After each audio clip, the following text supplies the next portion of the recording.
ਤੁਸੀਂ ਦੇਖ ਰਹੇ ਹੋ 24 ਪੰਜਾਬ ਨਿਊਜ਼। ਮੈਂ ਕ੍ਰਿਸ਼ਨ ਗਰਗ, ਜਿੱਥੇ ਅਸੀਂ ਤੁਹਾਨੂੰ ਕੋਈ ਵੀ ਤਕਰੀਬਨ ਧਾਰਮਿਕ ਹੋਣ ਜਾਂ ਰਾਜਨੀਤਿਕ ਖਬਰਾਂ ਹੋਣ, ਜਿਵੇਂ ਤਕਰੀਬਨ ਸ਼ਰਧਾ ਆਪਣੇ ਗੱਲ ਕਰੀਏ ਸ਼ਰਾਧਾਂ ਦੀ, ਅੱਜ ਕੱਲ੍ਹ ਸ਼ਰਾਧ ਚੱਲ ਰਹੇ ਨੇਗੇ। ਤਕਰੀਬਨ ਜੇ ਅੱਜ ਗੱਲ ਕਰੀਏ ਤਰੌਸ਼ੀ, ਤਕਰੀਬਨ 2-3 ਸ਼ਰਾਧ ਰਹਿ ਚੁੱਕੇ ਨੇਗੇ, ਕਿਉਂਕਿ ਇਸ ਤੋਂ ਬਾਅਦ ਜਦੋਂ ਮੱਸਿਆ ਦਾ ਪ੍ਰੋਗਰਾਮ ਆਉਣਾ ਤਾਂ ਉਸ ਤੋਂ ਬਾਅਦ ਸ਼ਰਾਧਾਂ ਵੀ ਖਤਮ ਹੋ ਜਾਂਦਾ, ਕਿਉਂਕਿ ਲੋਕਾਂ ਦੇ ਮਨਾਂ ਦੇ ਵਿੱਚ ਇੱਕ ਸਭ ਤੋਂ ਵੱਡਾ ਵਹਿਮ ਹੈ ਵੀ ਸ਼ਰਾਧ ਕੀ ਚੀਜ਼ ਹੁੰਦੇ ਨੇ। ਉਹ ਕਹਿੰਦੇ ਜਦੋਂ ਸਾਡੇ ਪੁਰਖ ਚਲੇ ਜਾਂਦੇ ਨੇ, ਇਹਨਾਂ ਚੀਜ਼ਾਂ ਨਾਲ ਕੋਈ ਮਹੱਤਵ ਨਹੀਂ ਹੁੰਦਾ।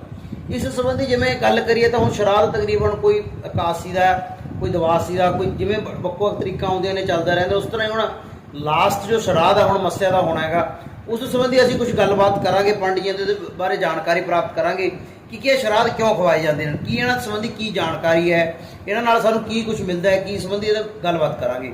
ਗੱਲਬਾਤ ਕਰਦੇ ਹਾਂ ਪੰਡਿਤ ਜੀ ਜਗਦੀਸ਼ ਕੁਮਾਰ ਜੀ ਨਾਲ। ਸਵਾਗਤ ਹੈ ਜੀ ਤੁਹਾਡਾ 24 ਪੰਜਾਬ ਨਿਊਜ਼ ਤੇ। बहुत बहुत स्वागत है जी आपका। Krishna Garg ji, Ashwini Garg ji, 24 Punjab news channel. ਤੇ ਅਸੀਂ ਅਗਰ ਗੱਲ ਕਰੀਏ ਸ਼ਰਾਧਾਂ ਦੀ, ਲੋਕਾਂ ਦੇ ਮਨਾਂ ਦੇ ਵਿੱਚ ਰਹਿੰਦੀਆਂ ਗੱਲਾਂ ਵੀ ਕੀ ਚੀਜ਼ਾਂ ਨੇ, ਕਿਉਂਕਿ ਲੋਕਾਂ ਦੇ ਮਨਾਂ 'ਚ ਇੱਕ ਸਭ ਤੋਂ ਬੜੀਆਂ ਗੱਲਾਂ ਨੇ, ਕਹਿੰਦੇ ਵੀ ਇਹ ਸਭ ਇੱਕ ਭਰਮ ਹੈ।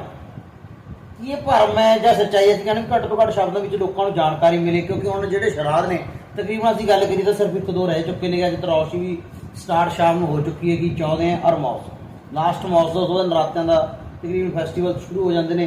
ਕਿਉਂਕਿ ਸ਼ਰਾਧਾਂ ਤੱਕ ਅਗਰ ਅਸੀਂ ਗੱਲ ਕਰੀਏ ਹਿੰਦੂ ਧਰਮ ਦੇ ਲੋਕਾਂ ਦੀ ਗੱਲ ਕਰੀਏ ਤਾਂ ਕੋਈ ਵੀ ਕਾਰਜ ਨਵਾਂ ਕਰਨਾ ਜਾਂ ਵਿਆਹ ਵਗੈਰਾ ਕੁਝ ਨਹੀਂ ਕਰਦੇ ਜੀ। ਉਸ ਬਾਰੇ ਵੀ ਅਸੀਂ ਕਹਾਂਗੇ ਥੋੜੇ ਘੱਟ ਸ਼ਬਦਾਂ ਵਿੱਚ ਸਾਡੇ ਜਿਹੜੇ ਦਰਸ਼ਕ ਨੇ ਉਹਨਾਂ ਨੂੰ ਜਾਣਕਾਰੀ ਦਿਓ ਵੀ ਇਹਨਾਂ ਦਾ ਕੀ ਫਾਇਦਾ ਹੈ, ਕੀ ਗੱਲਾਂ ਬਾਤਾਂ। हाँ जी कृष्ण जी, आपको बहुत बहुत धन्यवाद। बहुत ही अच्छा प्रश्न आपने रखे श्राद्ध पक्ष के पक्ष में। जो श्राद्ध हैं ये भाद्रपद मास की शुक्ल पक्ष की पूर्णमासी तिथि से शुरू होकर के आश्विन मास के कृष्ण पक्ष की एकों का जो श्राद्ध है उससे लेकर के अमावस्या तक, आश्विन मास की कृष्ण पक्ष की अमावस्या तक ये 16 श्राद्ध हैं। क्योंकि पूर्णमासी का श्राद्ध जो होता है भाद्रपद मास की शुक्ल पक्ष की पूर्णमासी को एक श्राद्ध वो अलग से है। उसके बाद में एकों से लेकर के पूर्णमासी अमावस्या तक जो श्राद्ध हैं वो आश्विन मास के श्राद्ध पक्ष ही माना जाता है, कृष्ण पक्ष है। और जो श्राद्ध है कुल मिलाकर इस वजह से 16 श्राद्ध बनते हैं, एक पूर्णमासी का श्राद्ध और एक एकों से लेकर के अमावस्या तक जो आश्विन मास के कृष्ण पक्ष के श्राद्ध पक्ष है। उसके बाद आपको पता है कि प्रथमा से लेकर के नवरात्रि शुरू हो जाती है और दशहरा हमारा 10वें दिन मनाया जाता है। अब श्राद्ध पक्ष में जैसे आप कहते हो, ये श्राद्ध का अर्थ ही, श्राद्ध मतलब श्रद्धा। जो श्रद्धा हम अपने पूर्वजों के प्रति, बुजुर्गों के प्रति रखते हैं, उसका नाम ही श्राद्ध रखा गया। और ये हमारे शास्त्र में अनेकों इसके दौरान कथाएं आती हैं, क्योंकि विशेष महत्व दान, आप किसी भी प्रकार का दान करो उसमें सबसे विशेष दान जो बताया गया वो अन्नदान बताया गया। चाहे वो भागवत में ले लो, चाहे वो श्रीमद् भागवत गीता के विस्तार में अध्याय में भी आता है अन्नदान का, कि अन्नदान के बजाय जो यज्ञ करते हैं वो यज्ञ नहीं माना जाता है आपका।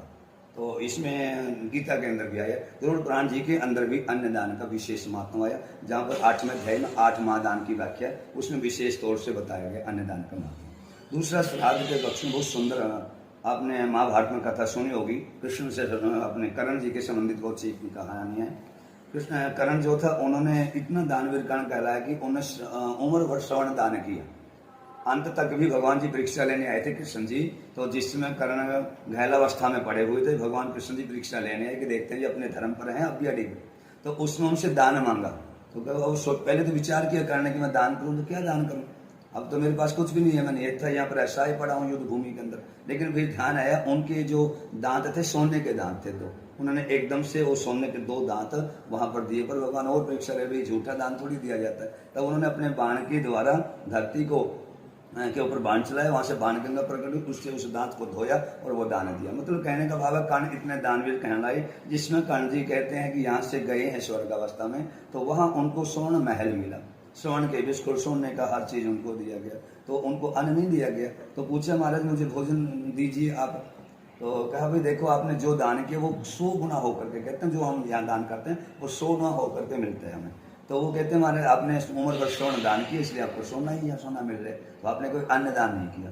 तो उस वजह से कर्ण महाराज जी ने ये दोबारा कहा मांगे हैं कि 16 दिन फिर उन्होंने श्राद्ध कर्म के, ये आश्विन जो मास के जो श्राद्ध आए हैं, यही श्राद्ध पक्ष उन्होंने कहते हैं इतना दान, अन्न दान, ब्राह्मणों को भोजन, संतों को भोजन, अन्य को भोजन, ये तब से भी एक प्रथा चली है। दूसरी इसके दौरान आते कि व्यर्थ नहीं है, जैसे कि एक कथा और आती है दशरथ महाराज जी का श्राद्ध राम जी और सीता जी ने वनवास के दौरान भी किया है। साक्षात हमारे जो पितर हैं वो किसी न किसी रूप में आकर के श्राद्ध को ग्रहण करते हैं। ये बिल्कुल सत्य है, कहानी आई है कि जिस समय राम जी सीता जी जो हैं भोजन करवा रहे थे संतों को, ब्राह्मणों को, उन्होंने एक संत में बिल्कुल अपने पिता जो ससुर थे सीता जी के उसकी बिल्कुल छवि दिखाई दी और एकदम से सीता जी भोजन कराते कराते वहां से पीछे दूर जाकर के गई, झाड़ी में छिप गई। तो भोजन कराते कराते जब हो गया, राम जी महाराज ने सबको भोजन कराया। जिसमें सब भोजन करके चले गए तो राम जी ने बड़ा आश्चर्य हुआ, पूछा सीता जी आप ऐसी क्यों चली गई थी भोजन करवाते हुए? कहते मैं क्या बताऊं, मैंने महाराज जब संत महात्मा भोजन करते उनमें साक्षात आपके पिताजी यानी मेरे ससुर जी दशरथ जी का चेहरा साफ नजर आ रहा था।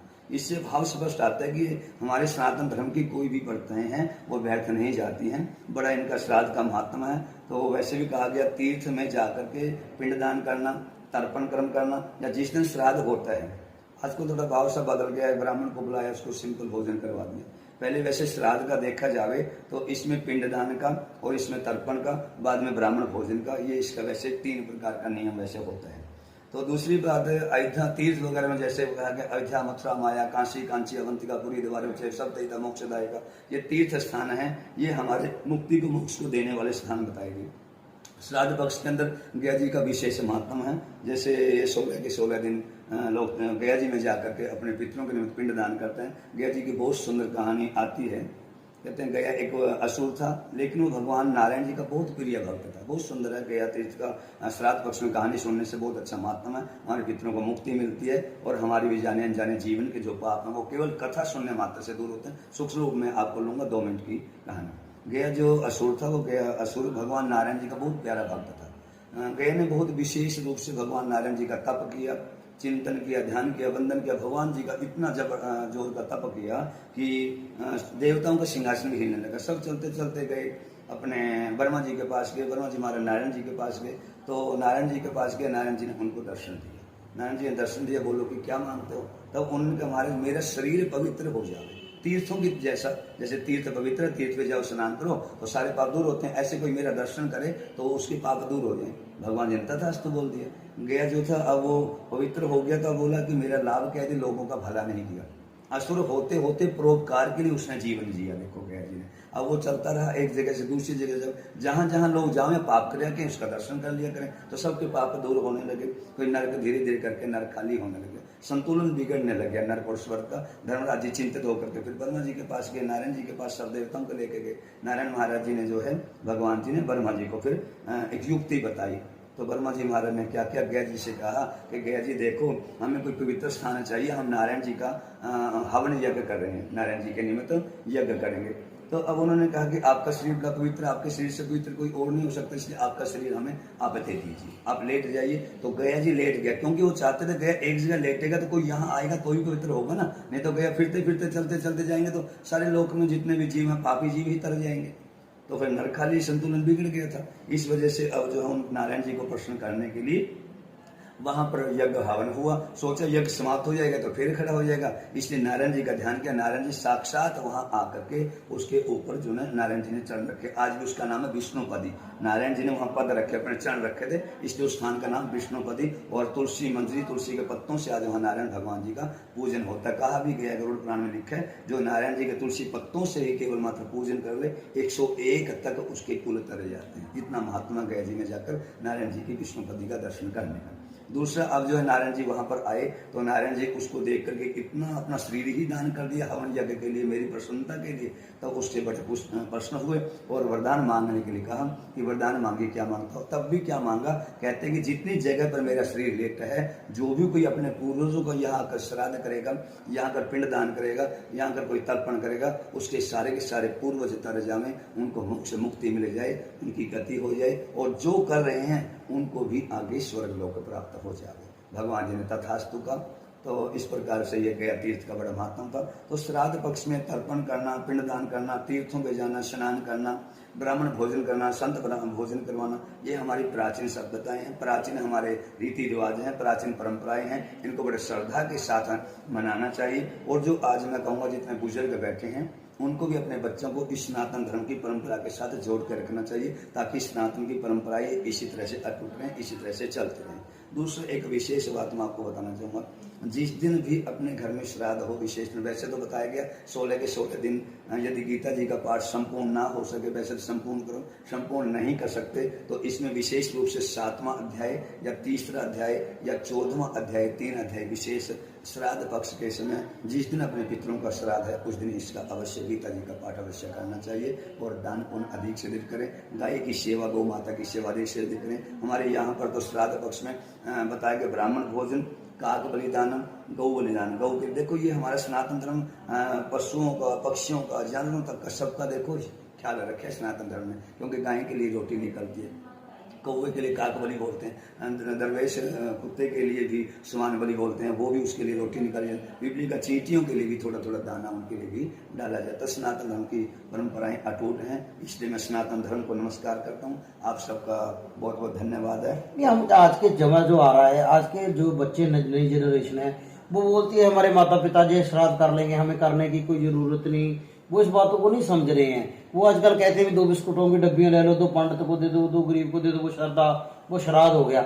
आप इसको कैसे मानते हो भी उनको कोई ऐसी सिखाड़ी विधि भी हो वो कर भी सके, क्योंकि आज की जो जनरेशन है इतनी स्पीड से चल रहा है, किसी ने ऑफिस में भी जाना है, सुबह काम भी करना होता है, ये शॉप चलाना, क्योंकि आज का समय इतना हो गया कि आगे फैमिली ज्वाइंट थी, अब फैमिली हर एक अकेली के लिए हो गई है।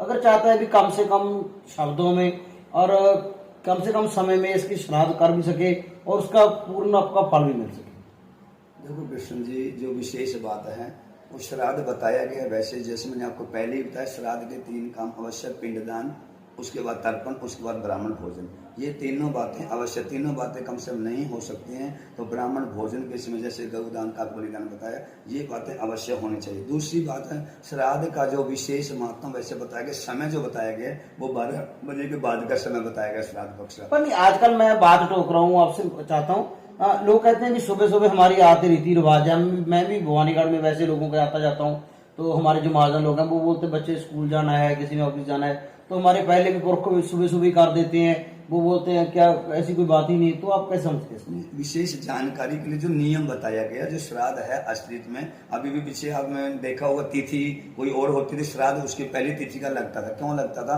क्योंकि वो तिथि 1 बजे 2 बजे के आसपास जो तिथि है उसको श्राद्ध पक्ष की विशेष तिथि मानी जाती है। इसी वजह से ही ये चक्कर पड़ा था, तिथि किसी और दिन होती है, श्राद्ध किसी और दिन होता है, क्योंकि तिथि तो उस दिन मान लिया 10 बजे तक ही है वो तिथि तो, और उससे पहली तिथि जो वो इसलिए श्राद्ध पहली तिथि में इसलिए आ जाता है क्योंकि जो तिथि 2 बजे के आसपास में तिथि होती है उस समय श्राद्ध माना जाता है। श्राद्ध का विशेष समय भी यही होता है। पहले लोग तर्पण करते, पिंडदान आदि करते, भजन आदि करके आदि का पाठ करते, तो दोपहर के समय भोजन के लिए होते थे। आज की भाग दौड़ का समय आपने विशेष बात ये बताई है कि जैसे मान लिया किसी ने दुकानें खोलनी हो 8 बजे का समय, या किसी ने अपने दफ्तर में ही जाना है, उसने 9 बजे दफ्तर में पहुंचना, तो वो सोचते कि ब्राह्मण भोजन भी हो जाए, तो वो एक टाइम की बचत के अनुसार अलग बात है। विशेष समय जो बताया वो 12 बजे से लेकर के 2 बजे तक का श्राद्ध पक्ष विशेष समय, यही समय वैसे ब्राह्मण भोजन का है। लेकिन भागदौड़ की वजह से जैसे जैसी जिसकी सुविधा हो सकती है अपना कम से कम, और नहीं तो अपने परंपराएं तो बची रहेंगी, इस हिसाब से वो सुबह भोजन करवा सकते हैं, क्योंकि भोजन का महत्व अपना ही है। जिसमें अब पेट में भोजन गया, पेट भर गया, वो सुबह खाया कि दोपहर को खाया वो लगा। लेकिन यदि नियम के अनुसार बताएं तो आपको 12 बजे के बाद की जो तिथि होती है उस समय ही 12 बजे के बाद का ही श्राद्ध पक्ष का श्राद्ध का ही समय विशेष समय माना गया। आपने 16 श्राद्धों की बात करी है, अभी देखते हैं भी कोई एक नहीं कर सका, कोई दूसरा, कोई तीसरा, कोई चौथा, जो कोई 15 नहीं कर। अभी मौस आ रही है, मौस को ऐसा क्या करना चाहिए भी सभी उसका फल भी मिल जाए और लोगों को फायदा भी हो, इसके बारे में आप क्या जानकारी है? जैसे कि जिसको अपने बुजुर्गों की, पिताजी की, दादाजी की मृत्यु तिथि का पता होता है तो वो तिथि के ऊपर ही श्राद्ध कर सकते हैं, जिसको पता है। जिसको तिथि का पता नहीं होता है तो जैसे अभी श्राद्ध पक्ष चले जाए, आज द्वादशी का श्राद्ध था तो कल त्रयोदशी का श्राद्ध होएगा, बृहस्पतिवार को, शुक्रवार को चतुर्दशी का श्राद्ध होता है, और अमावस्या सर्वपितृ श्राद्ध उसको माना जाता है। अमावस्या जो होती है, इसमें जो चतुर्दशी का श्राद्ध है वो माना जाता है जिसकी अकाल मृत्यु हुई है।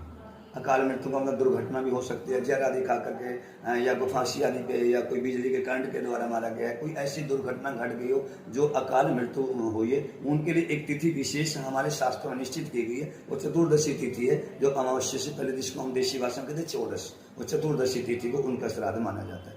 किया जाता है। और अमावस्या है सर्वपितृ श्राद्ध। मान लीजिए कि किसी की पिताजी की या दादाजी की मृत्यु जब हुई, उनको नहीं पता कि कौन सी तिथि कब हुई है, तो उन सबके नाम का बोलते हैं अमावस्या को सर्वपितृ श्राद्ध। मतलब सब पितरों का, जो पितर हमारे चले गए, पिताजी थे, दादाजी थे, परदादाजी जो भी थे, तो उन सबके नाम का अमावस्या को ही श्राद्ध नहीं किया जाता, इसलिए उसको सर्वपितृ श्राद्ध भी बोलते हैं, अमावस्या की श्राद्ध।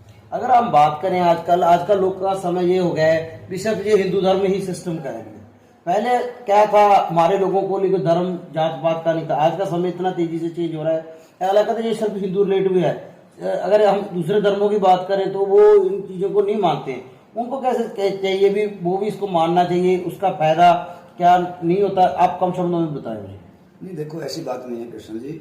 आज ही मैं पेवा तीर्थ पे जाकर के आया हूँ, और मैं कई बार मेरे पास वो गया जी का मैं वो कथा चल रही है, सप्ताह भागवत सप्ताह, सलील जी, संजय सलील जी हैं हमारे बहुत अच्छे कथावाचक, तो उनकी कथा मैं टेलीविजन के माध्यम से, यूट्यूब के माध्यम से सुन रहा था। अन्य भी अनेक आजकल आप देखोगे कथाएं, जगह जगह कथाएं हर तीर्थों पे हो रही है। तो गया तीर्थ में देख रहे हैं तो वहाँ तकरीबन ये नहीं कि अकेले हिंदू ही वहाँ गए थे, तो हिंदू और सिख दोनों धर्म तो इकट्ठे ही हैं। आप कभी मंदिर जाके देखोगे, मंगलवार दिन जैसे भोग लगता था, वहाँ पर इतने ही हिंदू स्नातन, इतने सिख मेरे भाई आते हैं। और कभी गुरुद्वारे में कोई प्रोग्राम होता है, कोई भी मनानी होती है, गुरु पूर्णिमा आदि, तो उसके अंदर भी क्या करते हैं कि वहाँ इतने हिंदू होते, इतने सिख लोग होते हैं। ये दोनों का धर्म तो तकरीबन मिला जुला धर्म है, और हम सब धर्मों वालों को मिलकर हर एक के धर्म में इसका सहयोग भी करना चाहिए। यानी कि जैसे दीपावली है, दीपावली सब धर्म तकरीबन हिंदू सिख धर्म में तो आपसे मनाई ही जाती है। अंतर है कि हम अपने मंदिर में दीपक लगा लेते हैं, अपने गुरु घर में दीपक लगा।